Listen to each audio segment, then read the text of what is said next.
Hello everyone, my name is Charlene.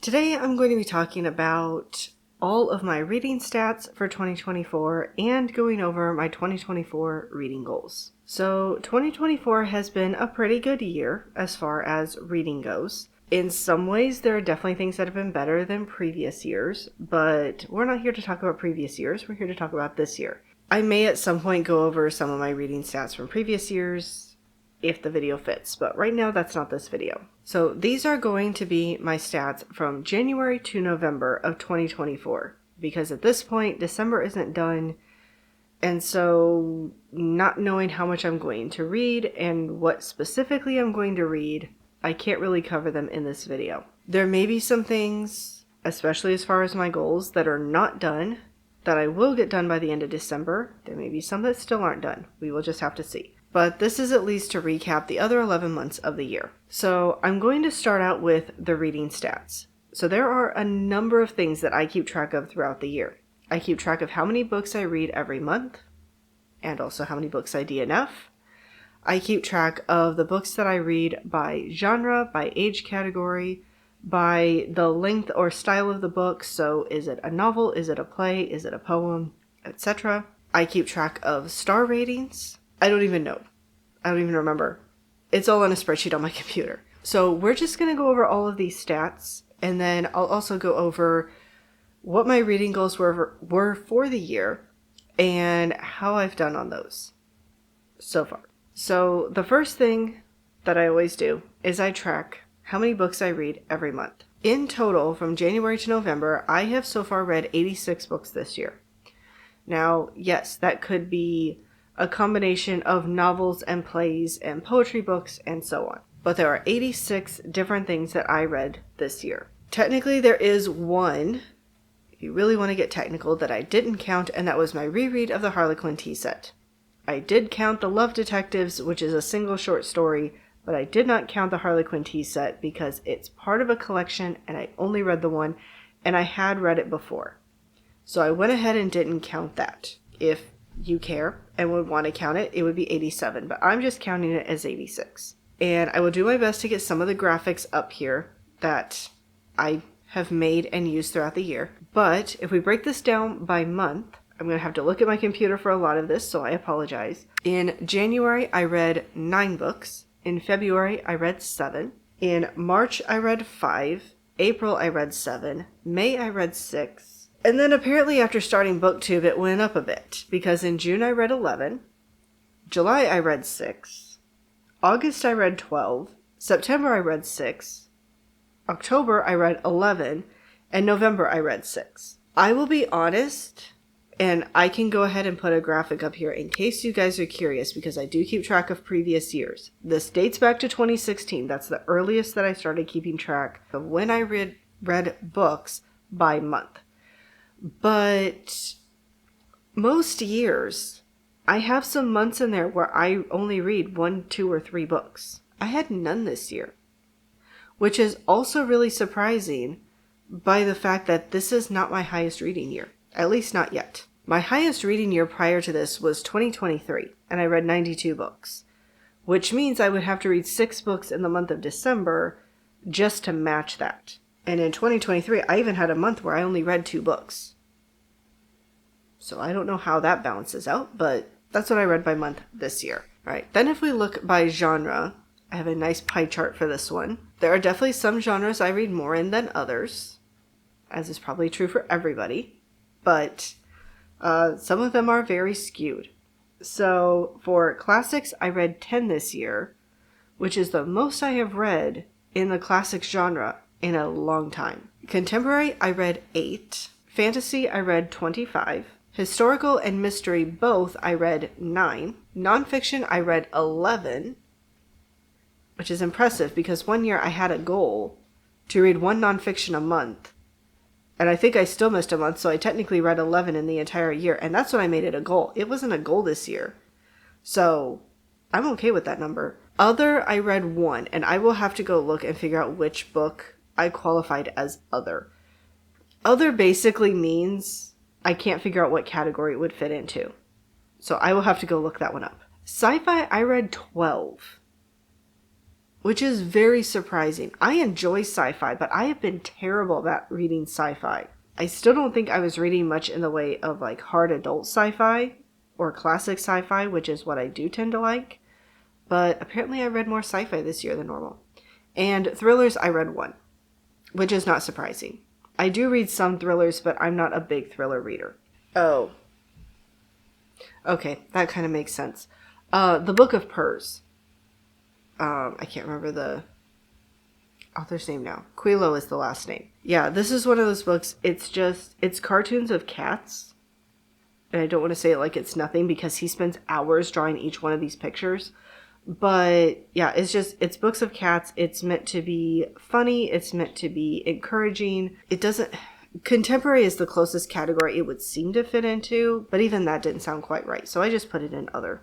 All right. Then we have, I don't know what else to call this other than by type. So that's how I put it in my Excel spreadsheet. But basically this is it a tome, which is over 500 pages, a novel, which, okay, before anyone tries to correct me, I understand a novella is based on word count. However, I am not going to go through and figure out how many words a book has to decide does it count as a novella or not. So the way I do it is if it's under 200 pages, it's a novella. If it's between 200 and 499 pages, it's a novel. So that's how I break that down. So we have tomes, novels, novellas, short stories or short story collections, plays, poetry, which could be a single poem or a book of poetry, graphic novels, manga or manhwa, and picture books. And I had to add that one this year because of requesting picture books on NetGalley. So if we break this down by type, if you will, I read 5 tomes, 45 novels, 7 novellas, 6 short stories or short story collections, 4 plays, 3 poems or poetry collections, 8 graphic novels, 4 manga or manhwa, and 4 picture books. Okay, so then looking at age category, I have adult, YA, middle grade, and children's. So children's are typically what I would consider like the really small chapter books. The ones that are probably under 200 pages, possibly under 100, or picture books. Any of those count as children's. So this year I read 55 adult books, 9 YA, 19 middle grade, and 3 children's books. And I'm pretty sure at least 2, if not all 3 of them, were picture books. Then I also like to track where do I get my books from. And part of the reason I started tracking this is because I felt like there were certain ways that I get my books or certain places I get my books from that I was like, if I'm not really getting books from there, maybe I should stop focusing on it.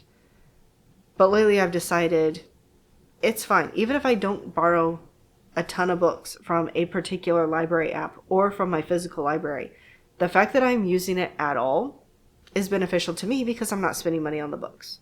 But I do find it interesting to see where the books come from. So this year, 43 of the books I read were books that I owned. And I may have owned them prior to this year, or I may have bought them and then read them. To count it as I read a book that I owned, I had to own it at the time that I read it. So it can't be, I borrowed a book from my library, I read it, went out and bought it a couple weeks later, and oh yeah, now I own it. No, that counts as a library book, not an owned book. 4 of the books I read were rereads this year. And those I count separately because to me it doesn't really matter. Did I own it when I reread it or did I borrow it? Mostly it's just the fact that I'm rereading because I don't reread very many books. 8 books I borrowed from my library. 14 I borrowed through the Hoopla app. 7 I borrowed through Libby. I still have Scribd listed, which I realize is not called Scribd anymore, at least not for ebooks. But yeah, I just haven't taken this one off the list, even though I don't have a subscription to them. So I read 0 books from them. 2 books I borrowed from someone else. That's what borrowed means. It's not the library or Hoopla. It's I borrowed it from another person. 1 book was free online. So that could be like Project Gutenberg, or more often it usually ends up being a short story that I can either find a PDF or a website that just has the story listed. Which usually if I do, it's a classic novel. But in this case, I think it was actually a short story that's part of the Temera series. I'm pretty sure that's what that actually was. And then 7 books I read were from NetGalley. All right, the next one, I'm not going to go over all of the stats, but I do find it interesting to see what country the authors that I read come from. So I do track that every year. And surprise, surprise, like most years, American authors is the highest amount because that's what I have the easiest access to. The second highest is English. And I do differentiate between English, Welsh, Scottish, and Irish if I am able to. Sometimes websites are not helpful because they'll just say they're from the UK or they're from Great Britain. And I'm like, that doesn't help. There's 3 or 4 countries involved in that, depending on which one it says. Tell me at least what country they're from. Even if you don't want to tell me what city, just tell me which of the 4 countries they are from. So it could take quite a bit of research, but this is what I do. So I'm just going to list out some of the nationalities of the writers that I have read this year. So obviously American and English, I already mentioned. I also have Canadian, Chinese American, Japanese American, French, American English, which means they were born in America, but they currently reside in England, Japanese, Portuguese, South Korean, that one unfortunately was a DNF, German, Roman, because I read a book by Virgil, Indonesian, and Norwegian, which unfortunately was another DNF, but I at least tried it. I do also track books by how many pages they have, and I'll just average it out and put the number up here on the screen because I'm not going to try to do that. I know Goodreads will average out like, how many pages did you read on average? But their page count doesn't always agree with my page count, so I'll just add it up and put a number up here. Then, I wasn't planning to do this originally this year, but I ended up deciding to. I also started tracking by star rating. So 28 of the books that I read this year, I gave 5 stars to. 48 of the books that I read, I gave 4 stars. And I'm okay with 4 stars being higher than 5. Because at least if those two are the highest numbers, it means it's a pretty good reading year. So I'm okay with that. Then I read 9 3 stars, 1 2 stars, and no 1 stars. Which is not surprising because for years I've basically said if a book is going to be 1 star, I'm DNFing it. I am not putting myself through that. I'm not going to finish it. I'm just DNFing it. I'd gotten to the point this year where I was really feeling like if it's going to be a 2 star, I'm done with it. The only reason I completed the 1 2 star on here instead of DNFing it is because it was for a book club. And I was also supposed to be reading the other 2 books in the series this year. Actually, 3 of the other books in the series. So I kind of needed to finish that one. But under normal circumstances, I would have DNF'd it. And I've even become harsher with DNFing some 3-star reads because I'm like, if I'm just going through it the entire time feeling like this is okay, but I'm not really enthralled, I'm not really wanting to pick it up, I just feel like I should pick it up and get through the book, I'm going to DNF it. So, yeah, that's why 3 stars is so low, and that's why there's only 1 2 star. And then obviously the 12 DNFs. Alright, so those are all of the stats for this year, for any of you who are numbers people. So at this point, let's go into my reading goals for the year. Alright, I'm going to have to change out the battery because this is one of my old batteries. It doesn't last very long, and then I will get back to you. Alright, this battery was not fully charged, so we'll see if it gets me through the rest of this video or not. Alright, so moving on to my reading goals for the year. I did post a video where I went over all of my goals for this year. So my first goal was to read 3 biblical fiction books. And I will be honest, I did a horrible job with this because I didn't read the first one until September. So I read 1 in September, I read 1 in October. My plan was to read 1 in November, but unfortunately there were a lot of other books that I had to get to, or I don't know if I should say had to get to. I have a lot of books that I've started and not finished, and I was trying to make some progress on those. So I did not get to 1 in November. If I can get to it in December, it will still count for this year. But I have to get to it in December. So we will see. The next goal was to read 6 big books. So 6 books over 500 pages. And this one I actually did really well on throughout the year. Unfortunately, I hit these later months, and again, it's a feeling of like my TBRs kept getting bigger and bigger throughout the year, and trying to fit in a big book was not working. So I did have one on my TBR for November in this category as well, but I didn't get to it in November.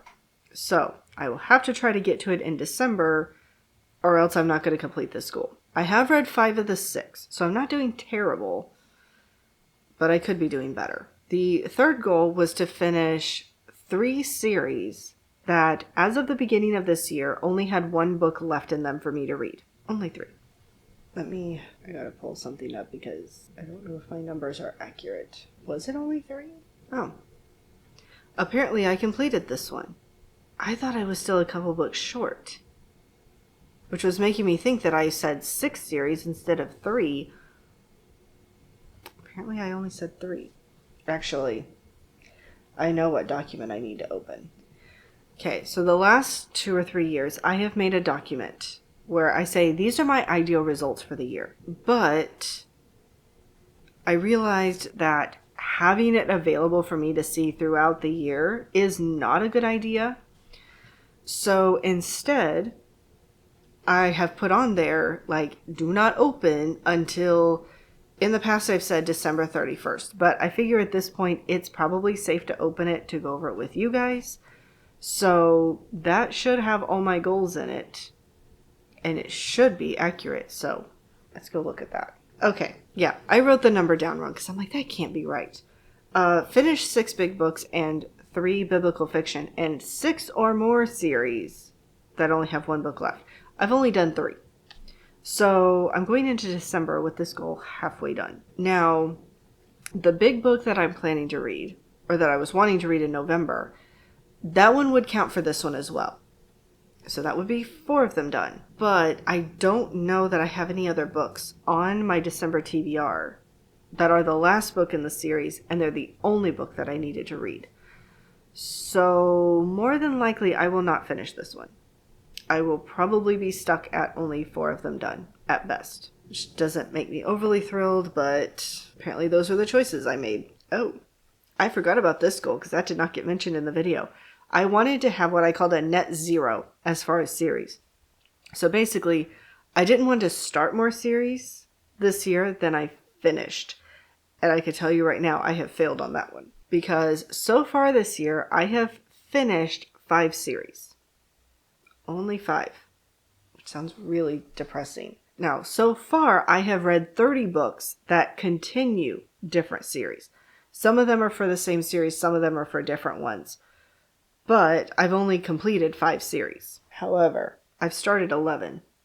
Now, of those series, I'm pretty sure I'm DNFing 3 of them. So if you want to go off of that, that drops it down to 8. But I did still technically start a lot more series than I finished. Apparently I was very optimistic. I also said to get my physical TBR to under 100 books. However, that's kind of hard to do when you start out with 158 books on your physical TBR in fiction, and you buy more books during the year than you read. It's kind of hard to get down to that 100 if you keep buying books. So, no, I did not manage that either. All right, then for my book buying. Basically, my good goal, like if I manage this, I will be okay with it, was not to buy more than 50 books. My ideal goal was not more than 30. Yeah, we passed 30 a long time ago. However, I did also decide that if I buy a book and get rid of it in the same year, it doesn't count towards my total at the end of the year. Guys, I came so close. And these are books that I buy. These are not books that are bought for me. So far, and I'm not buying any books in the month of December because with Christmas coming, plus my birthday's in December, I'm not risking that I'm going to buy a book that somebody else buys for me. So, I won't be buying any books in December, but I bought 83 books this year. And that counts both fiction and nonfiction. However, this goal was more focused on fiction. So I have to take out the books that are nonfiction. And that was 14 of them. So that drops me down to 69, I believe. Then I need to take out any of the books that I on hold. And that's 18 of them. Guys, that puts me at 51 books. Like, by 1 book, I didn't make my goal. And I'm kind of sore about it. Alright, so those are my reading stats for the year. Those are my reading goals for the year. I did okay on some, not so well on others. It hasn't been terrible. I've definitely done worse in the past with my goals. But I would like to do better next year. I think the biggest thing is just the fact that I'm very much at the point that if in this last month of the year, I don't get at least 2 books read, a specific 2 books read, there's 2 of my goals that I'm not going to hit, even though I'm 1 book away. Hopefully I can at least get those 2 done, because otherwise I don't think I did any of my goals. No. I missed my book buying by 1 book. My net zero isn't even close. And there's no way I'm finishing 6 or more series by the end of the year, because I still have 3 to go. Actually, I'll have 2 to go after I read the big book. So, yeah, that's not going well. My next video will be going over my 2025 reading goals. At the time that I'm filming, I'm still getting that fleshed out. So, like, I have some ideas. I just have to figure out which ones do I really want to focus on next year. So, that will be the next video. And hopefully next year goes a little bit better than this one. Although I will say, especially in the latter part of the year, being on BookTube and talking about the books that I want to read has really made me focus more on actually trying to get to those books instead of grabbing the next shiny object. So this is helping. Unfortunately, there's also a lot of books where it's like, I have these books planned, but then buddy reads come up or readathons come up. And sometimes that derails things. So it's helping a lot of the time, but some of the time it's making it more difficult to hit those goals. So we'll just see how next year goes. So if you are interested in hearing my goals for next year, you can hit the subscribe button down below so you'll be notified when that video comes out. I am trying to put up 3 videos a week in the month of December, so assuming I stay on track with that, I think this one's coming out on Wednesday, so that one will be out on Friday. Let me know down in the comments below how your goals have gone this year. Hopefully they've gone better than mine, but if they haven't, you're not alone. You're in good company. Other than that, I hope you're having a wonderful Christmas season, and I'll see you later.